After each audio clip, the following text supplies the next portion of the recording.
All right, so glad to be joined by our next guest, a friend of mine that goes back many years in the NFL reporting circles. He's NFL Network, NFL Media's lead insider. Joining us here on the show is my friend Ian Rapoport, a.k.a. Rap Sheet. Rap, how you doing? I'm good, man. What's going on? Not much. Thanks so much for joining us. No Week problem. 4 going on. Yeah, it's been great to catch up with you. And let's start with another big performance from Sam Darnold. What is the future for Sam Darnold? What is next for Sam Darnold after this season? You know, I was watching the hot start by the Tampa Bay Buccaneers, right? And I was watching Baker Mayfield lead them down and, eclipse 300 yards and find Mike Evans and all these great things that Baker Mayfield is doing. And then I'm flipping back and forth to the Vikings game and I'm watching Sam Darnold. And I'm like, that's Darnold's future. Like, if you really think about it, a high pick, failed a couple of times, had to go be a backup, humbled, got around the right coaching, got a second chance. And because he's willing to learn and because he's a good human and the fact that people like having him on his team, got a chance with some good coaches and made the most of it. And, Baker Mayfield is going to be the quarterback of the Bucs for the foreseeable future. I don't know who Sam Darnold is going to be quarterback of next year. My guess right now is it's probably not the Vikings because they got J.J. McCarthy coming back in his second year and he's going to make a full recovery and all of that.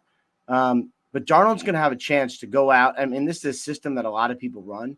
He's going to have a chance to go out and, my guess is be more than a bridge starter. Go out and be, I can't even believe I'm saying this, but the top free agent quarterback in the 2025 class. There is not a reality where no matter how good he plays this year, though, the Vikings say we'd rather have Sam Darnold instead of J.J. McCarthy.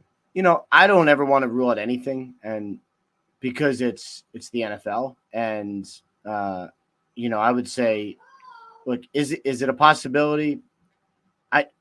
First of all, I don't know how J.J. McCarthy is going to heal. Second of all, I don't know what the market for Sam Darnold is going to be like.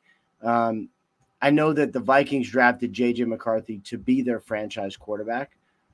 That is my guess is where it stands. I don't think they saw anything to take them off that. I don't know that they'll be the high bidder on Sam Darnold anyway, but these are great problems and questions to have. I mean, if you're the Vikings and you're going into the 2025 offseason going, how do we not sign Sam Darnold again? Like, that's an amazing problem to have. Very true. You had a report early Sunday about Christian McCaffrey coming back from Germany and now wondering how long he's going to be out. And you said it's probably going to be until November. This caught fans and media off guard before the opening Monday night. Did the Niners know the severity of Christian McCaffrey's injury before that opener?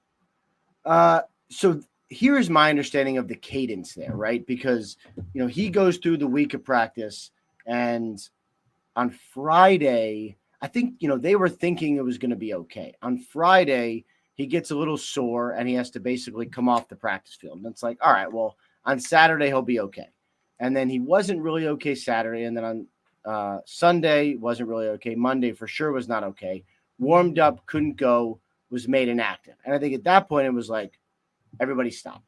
Everyone stop. What is this? Let's figure this out. And Achilles tendonitis is a horrendous injury. It's just a horrendous injury. It never goes away. It's horribly painful.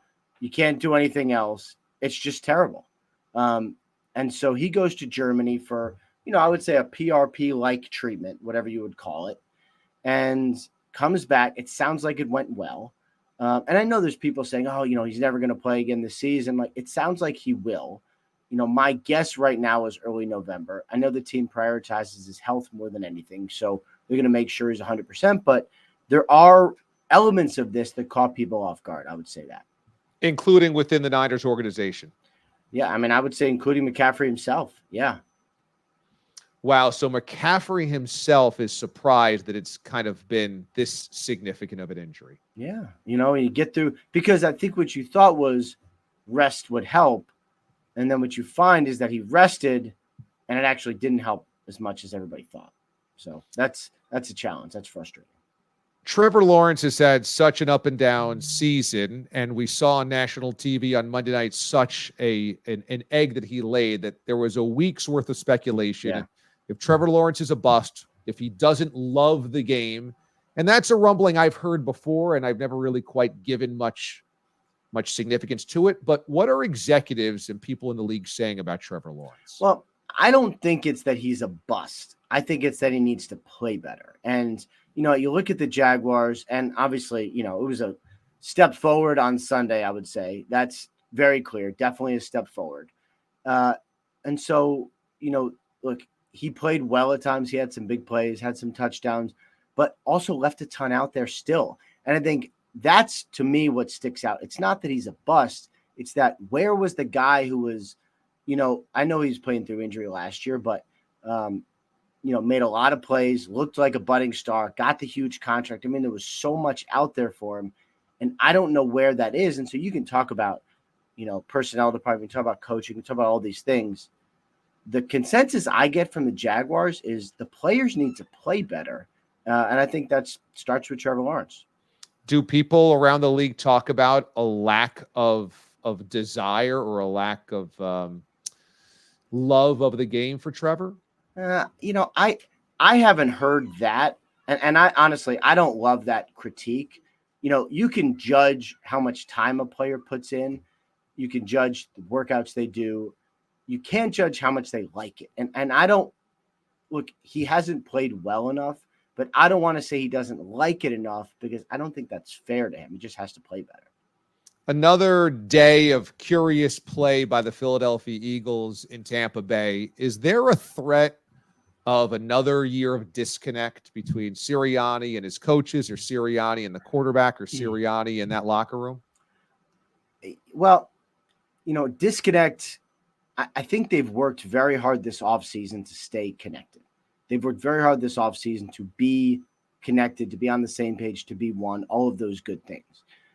Look, the performance of the defense at times has been alarming as well. I mean, you hire Vic Fangio, you expect to be better. I think actually Tom Brady did a really nice job on the broadcast just talking about how tired they were out there, couldn't get off the field for a lot of Sunday. I think that's an issue in itself.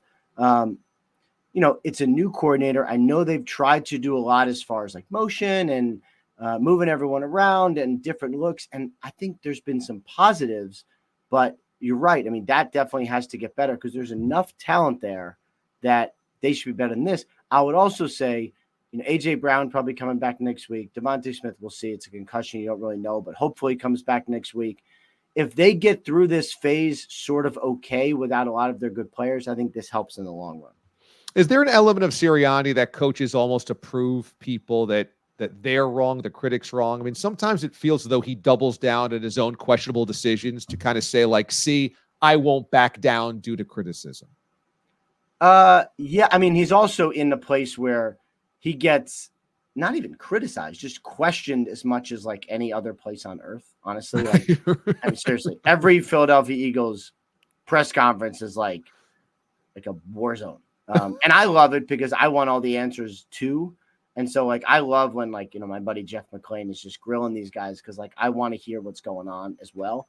But yeah, I mean, it's either belief in his opinions, which is what he would say, or it's stubbornness, which is what critics would say, or all of the above. But, for a coach who doesn't call the plays and is someone who I think is sort of renowned or whatever you'd say as a team builder, decisions are a lot of it. So like, this is what he has to stand on because at the end of the day, like this holds strong as far as like judging him as a head coach. If the Panthers wanted to trade Bryce Young, and they say that they don't, but if they were willing to, would there be a trade market for him? There's always a trade market. Yeah, I mean, they could trade him. They could trade him tomorrow. Would you get what you would want for a franchise quarterback? I don't think you would. I mean, we've seen the market, right? I mean, Trey Lance gets traded for a 4, like it's very similar. High pick, didn't work out. That was in training camp. So like, to me, like that's probably the market. Justin Fields with a lot less contract to go, but gets traded for a conditional 6, right? Is that what it was? So you can trade him. I don't believe the Panthers want to trade him. I don't. I believe the best case scenario is he's their franchise quarterback. And like, I know everyone sort of rolled their eyes when I had my report on Sunday of that, he's going to be starting again this season. That is what they want. That's the best. They hope, they believe he is starting in because everyone benefits if Bryce Young is the franchise quarterback of the Carolina Panthers. Well, I don't know why people would roll their eyes because, as you said, best case scenario for the Panthers, and if they have any type of clear-eyed leadership, it would be, we're not going to sell a stock when it's absolutely at its lowest level. We've invested all of these stock assets or draft assets into them. Why would we sell them at pennies on the dollar after 2 starts under a new head coach? Well, I would agree, but I would also say I don't think the market changes from now till the offseason. Like if it isn't, like the market's the same now as it is. So like if you're going to trade him, you're going to dump him. But I don't think if they're to a point where they're getting real value to trade him, then they should keep him. You know what I mean? Totally. Yeah. It makes no sense to just quote dump him if you really believe that at some point in time he could have been your franchise QB. It might just need some time to kind of reset, reboot, etc. Would there be any possibility the Cowboys would make a coaching change in season? Not just firing McCarthy because, at the end of the year, they got to get rid of him, but in season to try to win? I don't see that. I mean, look, anything is possible. And I believe, was it Wade Phillips who was fired? Is that right? I think that's right. Yeah, for Garrett, right? For Garrett is the interim. That's exactly right. Yeah. So, look, it's happened before. I would be surprised because I honestly, I think they're going to be good. I think that's the main reason. And there's a lot of talent. Even if the coaching, doesn't do a good enough job or whatever you would say, there's enough talent, I think, to make the playoffs almost regardless. They didn't even play great the other day and, won against the Giants. I mean, I think they're going to be fine. That's not the question. The question to me is, let's say they make the wild card, or let's say they win the division and lose in the first round of the playoffs. What then? That's the biggest question. I think they're going to make the playoffs, but that's the biggest question.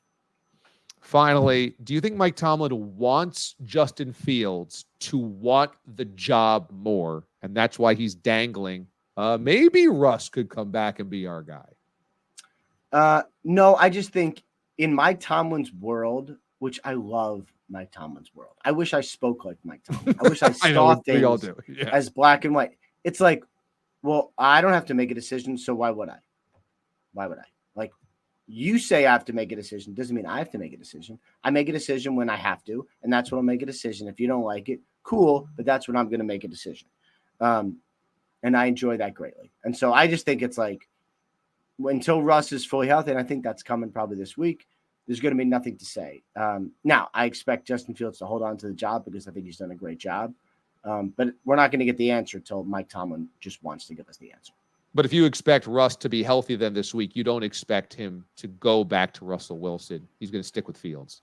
I would be surprised. Unless today's performance, which was fine, changed something, which I don't foresee, I would expect it to be Fields, yes. Were NFL executives texting you all night Saturday about the Alabama-Georgia game and a million NFL stars that could be on that field? Generally, the texts I get at 11 o'clock at night are bad ones, not good ones. I did get a few, but, the main problem was I was trying to go to sleep, and I couldn't go to sleep because the game was too awesome. So that was fantastic. I've been in that stadium and those kind of games, and there are a few better places in the world, man. Totally epic. On a night like that where you're trying to go to sleep and you're getting a million bings to your phone, are you thinking Adrian Wojnarowski might have the right idea? I love my job. I value sleep. I value scoops more. So I always check the phone. You should never know what could be on there. And look, that happens. I got the text on Micah Parsons, having a high ankle sprain and being out a couple of weeks. I can't even tell you what time in the morning because I woke up to it. That's the good stuff. That's your bumper sticker. I value sleep. I value scoops more. Indeed. Ian Rapoport. There you go. NFL Network. Man, that's a cool Tecmo Bowl t-shirt. That's a badass t-shirt you got going on. Yeah, it's awesome. For joining us here on the show tonight, Ian Rapoport will be receiving a bottle of Santo Blanco. That's Guy Fieri and Sammy Hagar's signature tequila. It's delicious. You're a tequila guy. I'm telling you, it's one of the cleanest, most delicious tequilas I've ever had. You'll be getting in the mail. And Guy Fieri personally says he loves the show. He watches constantly. He loves the guests we've had on. And so, Rap, this is your chance to sip like a celebrity. It's all I've ever wanted in life. Some would say I'm a D-list celebrity, so let's do it. Rap, always good to catch up, my man. Thank you. All right, take care, man.